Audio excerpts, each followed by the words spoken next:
दोस्तों, प्राचीन समय में एक शहर की ताकत उसकी पावरफुल और बड़ी बाउंड्री हुआ करती थी, जैसे कि the great wall of China, जो कि काफ़ी लंबी और काफ़ी चौड़ी है।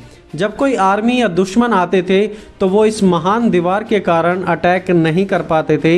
ये महान दीवार उनको बचा लेती थी। एक ऐसी ही बड़ी दीवार के बारे में हम पवित्र बाइबल में पढ़ते हैं और यह थी यरीहो की शहरपनाह। यरीहो, जिसे इंग्लिश में हम जेरिको के नाम से भी जानते हैं, इसकी बाउंड्री भी बहुत पावरफुल थी और दुश्मनों का उन पर अटैक करना ऑलमोस्ट इम्पॉसिबल था। तो यदि दुश्मनों को ऐसी मजबूत जगह को जीतना होता था तो वो सबसे पहले कमजोरियां ढूंढते थे। जासूसी के लिए जासूस भेजते थे ताकि वो कमियों को पता लगा सके, कमजोरियों को जान सके और फिर कमजोरियों के अनुसार उन पर अटैक किया जाता था। दोस्तों, शैतान भी बिल्कुल ऐसा ही करता है। वो आपके जीवन के मजबूत हिस्सों पर अटैक नहीं करता, लेकिन कमजोरियों के द्वारा आपको नाश करना चाहता है। जैसे कि हो सकता है कि आप बाइबल की नॉलेज में बहुत स्ट्रोंग है, तो वो आपको बाइबल के द्वारा तो नहीं भटका पाएगा, लेकिन यदि आप व्यभिचार में जल्दी फंस जाते हैं तो वो व्यभिचार को आपके खिलाफ इस्तेमाल करके उसे हथियार बनाकर इस्तेमाल करेगा और आपको गिराने की कोशिश करेगा। उसे सिर्फ आपके जीवन में एक छोटी सी कमजोरी चाहिए और फिर वो उसी का इस्तेमाल करेगा। जैसे कि सांप या जहरीला जानवर एक छोटी सी जगह में से भी अपना रास्ता बना लेता है, वैसे ही शैतान छोटी छोटी गलतियों से, ड्रिंकिंग, पोर्नोग्राफी, सेक्स, लस्ट, चोरी, इन सब चीज़ों से रास्ता बनाकर आपके जीवन को प्रभावित करेगा। दोस्तों, क्या आपके जीवन में भी ऐसी कुछ कमजोरियां हैं या फिर आप कुछ ऐसा कर रहे हैं जिससे शैतान आपके जीवन को प्रभावित कर रहा हो? दोस्तों, आज इस वीडियो में हम 4 ऐसी ही बातों को डिस्कस करेंगे जिनके द्वारा शैतान लोगों के जीवन में काम करता है, और अगर आज आप इन बातों को समझ पाए तो आप जरूर बच पाएंगे और प्रभु में आगे बढ़ेंगे। तो चलिए दोस्तों, हम शुरू करते हैं।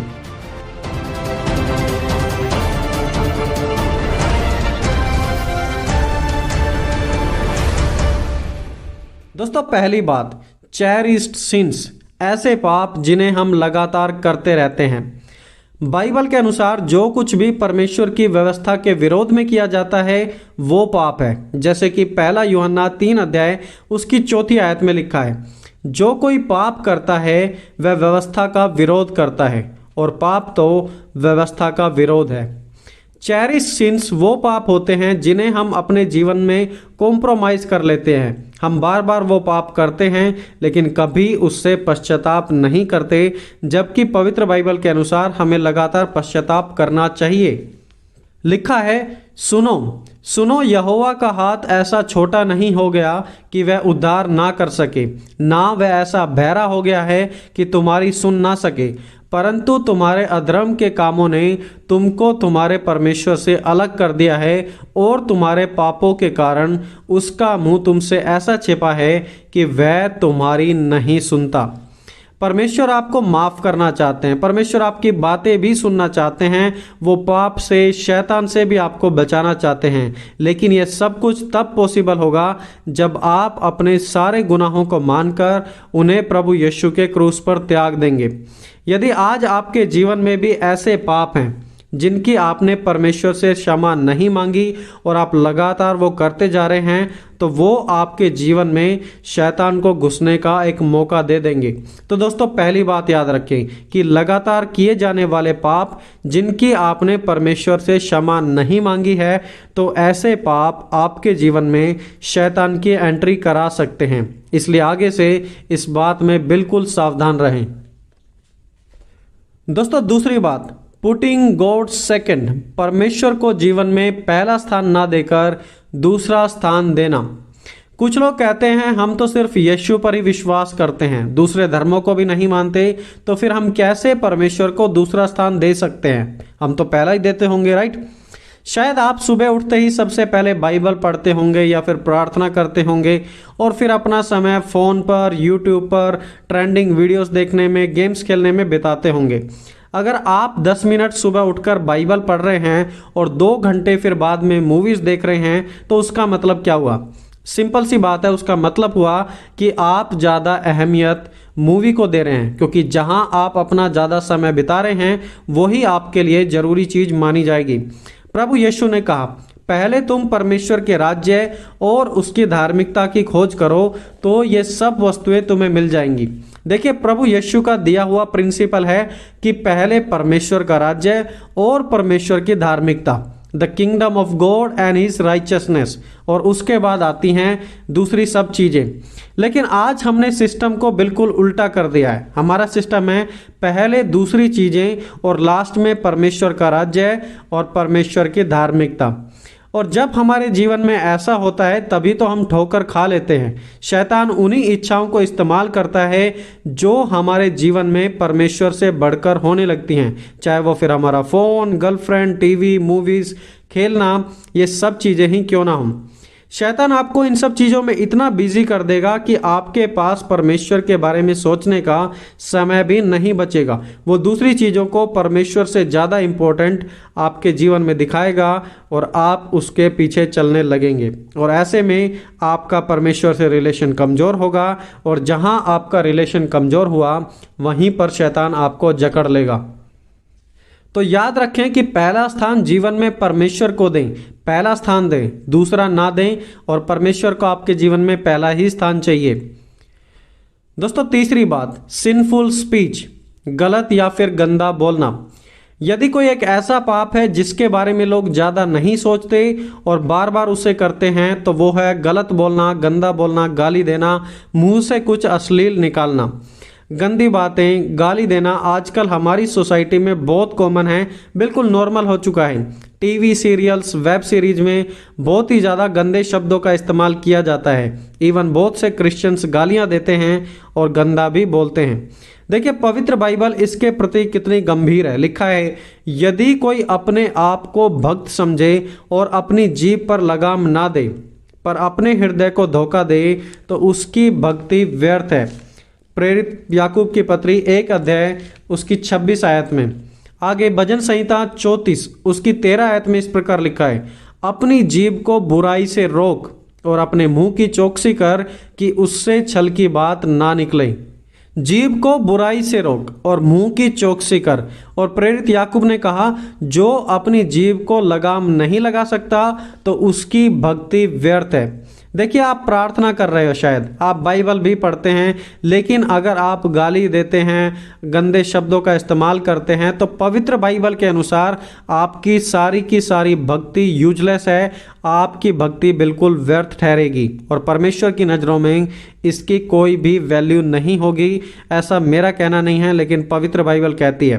प्रभु यीशु ने कहा, देखिए यहाँ पर, भला मनुष्य अपने मन के भले भंडार से भली बातें निकालता है और बुरा मनुष्य अपने मन के बुरे भंडार से बुरी बातें निकालता है, क्योंकि जो मन में भरा है वही मुंह से बाहर निकलता है। भला मनुष्य भला मन और भली बातें, बुरा मनुष्य बुरा मन और बुरी बातें, और वही भंडार से निकलेगा।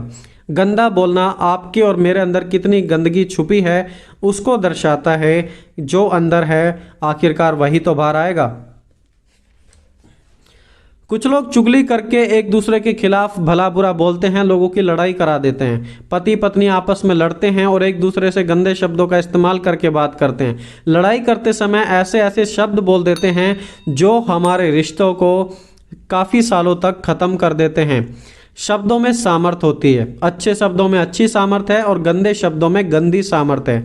इसलिए पवित्र बाइबल में लिखा है, कोई गंदी बात तुम्हारे मुंह से ना निकले, पर आवश्यकता के अनुसार वही निकले जो उन्नति के लिए उत्तम हो, ताकि उससे सुनने वालों पर अनुग्रह हो। तो बाइबल हमें बताती है कि इस प्रकार बोलें कि दूसरों पर अनुग्रह हो और कोई भी गंदी बात मुंह से ना निकले।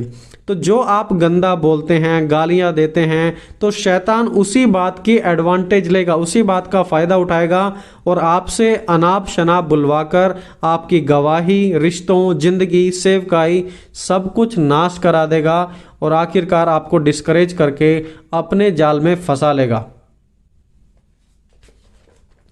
दोस्तों, चौथी बात, सैटानिक स्ट्रॉन्ग होल्ड्स, शैतान के गढ़ में फंसना। दोस्तों मसीह विश्वासी होने के नाते कुछ चीज़ें ऐसी हैं जो मसीहों को बिल्कुल भी नहीं करनी चाहिए, जैसे कि नशा करना, ड्रग्स लेना, क्योंकि ये परमेश्वर के मंदिर को खराब करते हैं। पोर्नोग्राफी, क्योंकि ये अश्लील है और परमेश्वर इससे खुश नहीं होते।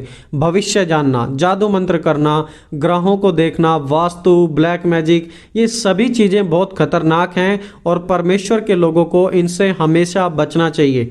देखिए परमेश्वर ने इनके बारे में क्या कहा। जब तू उस देश में पहुंचे जो तेरा परमेश्वर यहोवा तुझे देता है, तब वहां की जातियों के अनुसार घिनौना काम करना ना सीखना। तुम में से कोई ऐसा ना हो जो अपने बेटे या बेटी को आग में बलि करके चढ़ाने वाला, या फिर भावी कहने वाला, या फिर शुभ अशुभ मुहूर्तों को मानने वाला, या फिर टोना, या फिर तांत्रिक, या बाजीगर, या ओझा से पूछने वाला, या फिर भूत साधना करने वाला, या भूतों को जगाने वाला हो, क्योंकि जितने ऐसे काम करते हैं वे सब यहोवा के सम्मुख घृणित हैं। और इन्हीं घृणित कामों के कारण तेरा परमेश्वर यहोवा उनको तेरे सामने से निकालने पर है। तू अपने परमेश्वर यहोवा के सम्मुख सिद्ध बना रहे।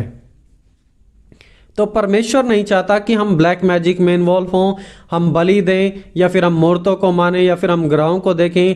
परमेश्वर चाहता है कि हम परमेश्वर के सामने सिद्ध बने और इन सब बातों में ना फंसे। और परमेश्वर इन सब बातों के बहुत ही ज़्यादा खिलाफ है। और दोस्तों ये सब चीज़ें परमेश्वर के काम में नहीं लेकिन शैतान के काम में इस्तेमाल की जाती हैं, और इसीलिए परमेश्वर ने इन सब चीज़ों को करने से मना किया हुआ है। हमें परमेश्वर के सामने सिद्ध बनना है, इन सब चीज़ों की, जादू टोना की मदद नहीं लेनी है।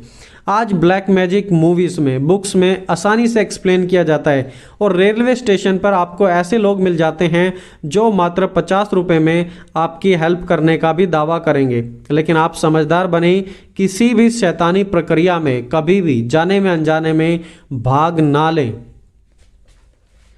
दोस्तों पवित्र बाइबल में शैतान को एक सांप के रूप में दर्शाया गया है, और आप जानते हैं कि सांप जब कहीं घुसता है या फिर अपने रहने की जगह बनाता है तो वो मेन गेट से नहीं आता बल्कि टूटी फूटी दरारों में से आएगा। शैतान भी एग्जैक्टली वही करता है। वो सामने से नहीं आएगा बल्कि आपके जीवन की उन दरारों से प्रवेश करेगा जहां पर आप कमजोर हैं। तो दोस्तों ये 4 बातें आप हमेशा याद रखना।